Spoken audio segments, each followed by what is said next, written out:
I would now like to take you back a little bit, and the person who's going to do that is a young historian. His name is Felix Klos, and I try to find where he's seated at the moment. Felix is there. Can you come to the floor? Felix is actually a historian, but he also at this moment works in the parliament. And he has written a book about 2 years ago, it was published, on Churchill after the war. And in that book, this Congress of the Hague of 1948 figures prominently. So Felix, the floor will be yours in a minute.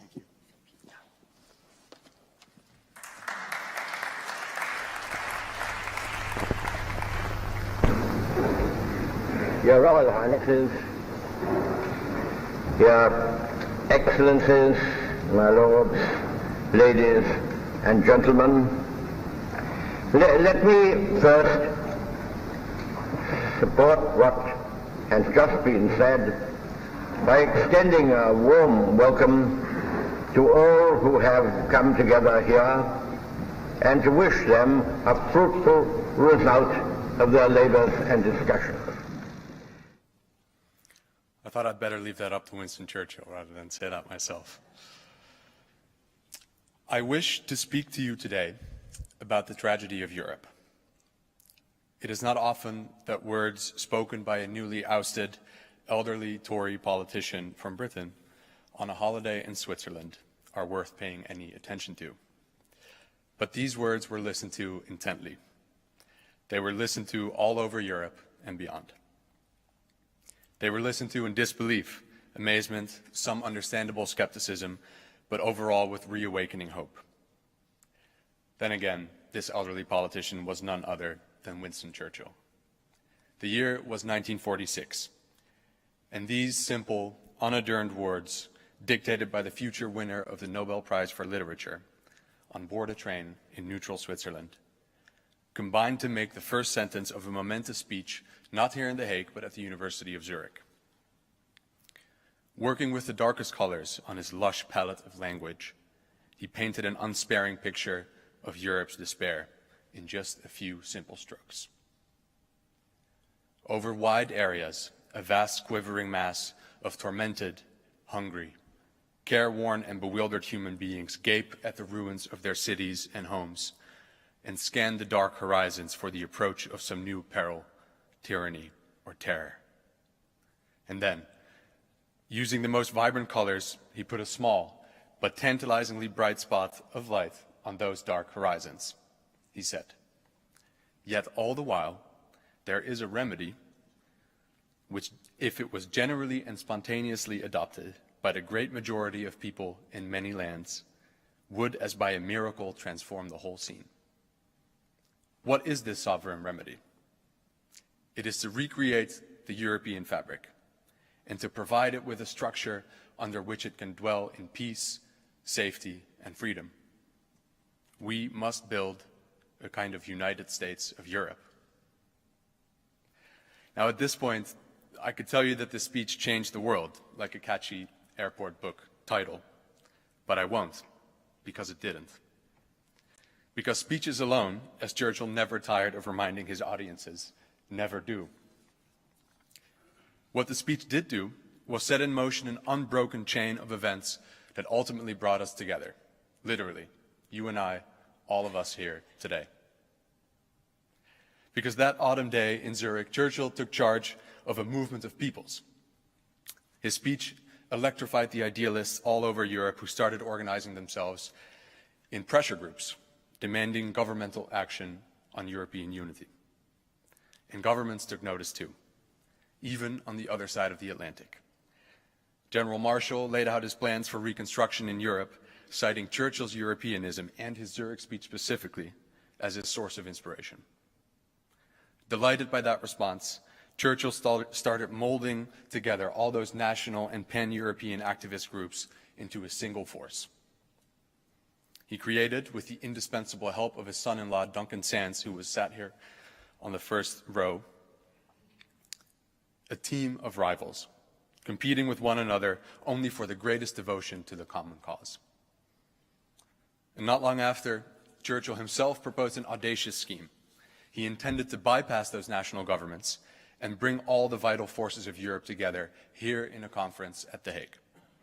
The goal was to rise above platitudes and generalities. To the lofty ideals of peace and unity, he brought the gritty realism of the hardened wartime leader. The European movement became defined by that most famous of Churchillian phrases, action this day. And Churchill himself did everything in his power to guarantee the success of the conference that took place here 70 years ago. He solicited funds from big Dutch multinationals, ensured all party support, except, of course, from the communists, arranged visas for the Germans, prepared the headline speech, and also handpicked the propaganda symbol for the Congress, the large red E, which still graces the white flag of the European movement. It has now, I think, become green. But on the eve of the conference, wrote the New Yorker, star attraction Winston Churchill descended from the skies like a beaming cherub. In his wake followed, among others, future British Prime Ministers Anthony Eden and Harold Macmillan, a rising star in West German politics called Konrad Adenauer, and a young Frenchman by the name of François Mitterrand.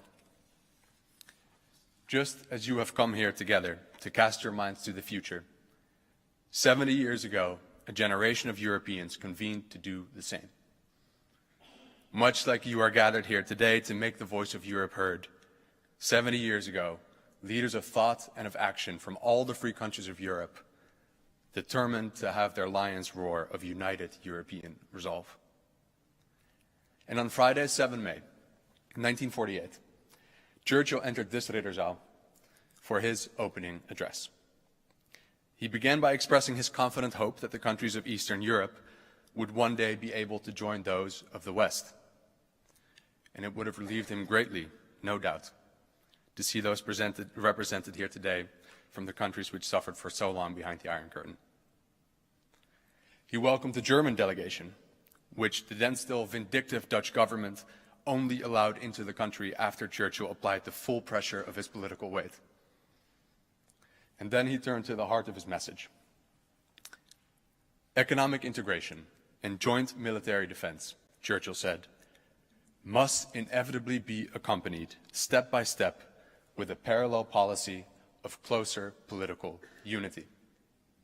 He reasoned, it is said with truth that this involves some sacrifice or merger of national sovereignty, but it is also possible, and not less agreeable, to regard it as the gradual assumption by all the nations concerned of that larger sovereignty which can alone protect their diverse and distinctive customs.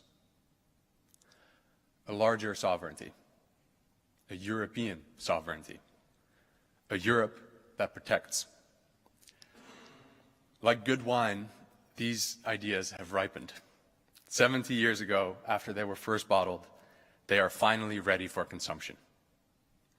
One particularly skillful sommelier has already removed the cork from a bottle found in the cellar of the Élysée Palace. Now it's a matter of finding friends to drink with. I am no connoisseur, but I've heard that some German wines are among the best in the world. One of the most powerful achievements of the Congress of Europe was that it meant that the unity of the European countries is no longer a dream, but a problem of the day, the solution of which was urgent. Churchill wanted to immediately take two steps forward. The first was the founding of the Council of Europe and its embryonic European Parliament. The second was the establishment of the European Court of Human Rights, the kind of independent court which Churchill believed could have stopped the authoritarians in their tracks. And in the succeeding years, against all the odds, both came to pass. As Churchill hoped and expected, this was just the beginning of an organic process of growth. Because since the Hague Congress of Europe, in the spectacularly short period of 70 years, which in historical terms is something like yesterday or this morning, something astonishing has been achieved. Something my grandparents, growing up in war-torn Amsterdam, would not have dared to dream up in 1945. We have enjoyed 70 years of uninterrupted peace, the longest period since the Antonini emperors of Rome. The achievements of constitutional democracy, the science and the arts have brought prosperity beyond imagination. The European Union is the largest economy and the second largest democracy in the world, and it is, above all, the bastion of the rule of humane laws. This is the world that I was born into in 1992, the year of Maastricht, the year of the founding of our union. This is the world that my generation has always taken for granted, like the air we breathe and the dikes which protect us. And this is our blessing as well as our challenge. We do not know the horrors of war. We do not know the fear of the policeman's unexpected knock on the door. We do not know what it is to wait for hours to cross an imaginary line drawn on the face of the continent that is our home. We do not know what it is like to have to climb and break down a monstrous wall simply to be reunited with our brothers, sisters, children, and parents. Had we been born a century earlier, we would have been the lost generation. Instead, through no merit of our own, we became the Erasmus generation. And just as it seemed, it could hardly get better. Just as it seemed that we had arrived at that bright, tiny dot of light marked on Churchill's dark horizon in Zurich in 1946. Just as it seemed that we would forever bask in it. All over Europe, the forces of misguided nationalism, isolationism, xenophobia, and even anti-Semitism are rearing their despicable heads again. Growing stronger by the day and manifesting themselves ever more brazenly against their common natural enemy. The antidote that they must destroy in order to spread their doom again, the European Union. The survival of our European project ultimately turns on one simple question. It is a question that Churchill asked 70 years ago. Here it is. Is the only lesson from history to be that mankind is unteachable? I propose that we answer this question. And I propose that we say no. President John F. Kennedy said that Churchill, by his art as an historian, has made the past the servant of the future. I propose we all do the same. The European Union, which history has handed us, the unfinished product of the deliberations in this very hall 70 years ago, is not without imperfections. But its faults are just that, imperfections on the face of virtue. Our union represents an ideal of high hope which is in danger. It requires all that every European can give it, now. And there is no need to reinvent the wheel. The past can light our path of uncertain steps on a new and uncharted course. We can write our next chapter with material from the capacious filing cabinet of our common history. We know where the dangers lie. We know what to avoid. We know what not to do. We must battle complacency. We must fight democratic backsliding within our union as fiercely and as decisively as we can. And if we were able to build a single market that works, together we can create one that works for all. If we were able to pool our most valuable natural resources, then together we can protect them from depletion. We, the Erasmus generation, and all who will join us, must make our voice heard in defense of our union, which in its hour of danger seems more precious than ever before. Action this day. Thank you.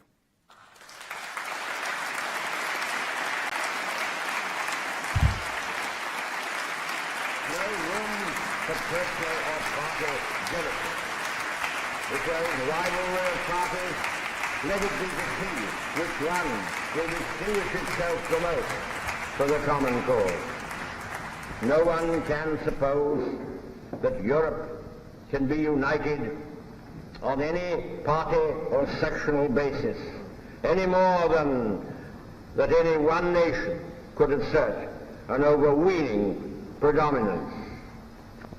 It must be all for all.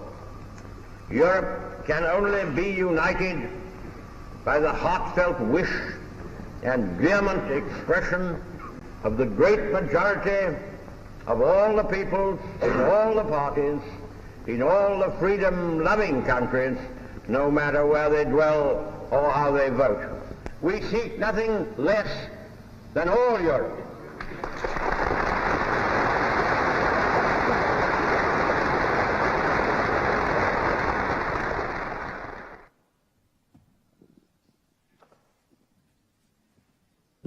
Thanks very much, Felix. Thanks, Mr. Churchill, from beyond the grave.